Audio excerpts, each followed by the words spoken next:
क्या मेडिसिन के ज़रिए से न्यू एग बना सकते हैं या नहीं? देखिए, जब एक बच्ची पैदा होती है तो उसकी बॉडी में जितने एग कुदरत की तरफ से रख दिए गए हैं वो पूरी लाइफ उन्हीं को यूज़ करना होता है, वही यूज़ होते हैं। हर महीने जब पीरियड शुरू होते हैं तो एक-एक अंडा रिलीज़ होता जा रहा है, वो ख़त्म होते जा रहे हैं, उनकी तादाद कम होती जा रही है। तो अगर महीने में 2 निकल रहे हैं तो उनकी तादाद जल्दी कम हो रही है, अगर महीने में 3 निकल रहे हैं तो उनकी तादाद और जल्दी कम हो रही होती है, अगर 3-3 महीनों बाद मेंसेस आ रहे हैं तो उनकी तादाद बहुत आहिस्ता कम हो रही होती है। इसलिए कुछ लड़कियों को 40 साल तक हमल हो सकता है, कुछ को 50 साल तक हमल हो सकता है। अब रह गई बात कि मेडिसिन के ज़रिए अंडे बनाने की, तो मेडिसिन के ज़रिए वो अंडे बनते हैं जो कि कमज़ोर होते हैं, वो अंडे बनते हैं जो कि वक्त से पहले फट जाते हैं या वो टाइम पे नहीं फटते, लेट हो जाते हैं।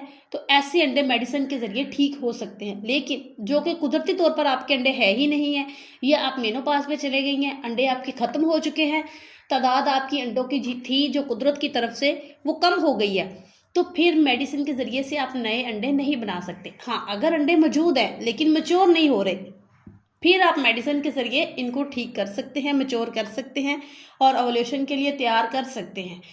अंडा रैप्चर करने की मेडिसिन भी होती है, रैप्चर होके फिर ओव्यूलेशन बनाने की भी होती है।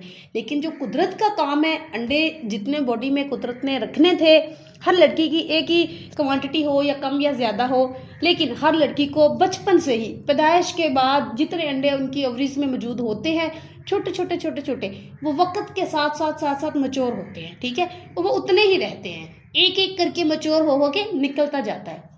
उम्मीद करती हूँ कि आपको समझ आई होगी। अगर समझ आई है तो कमेंट करके लाजमी बताइए।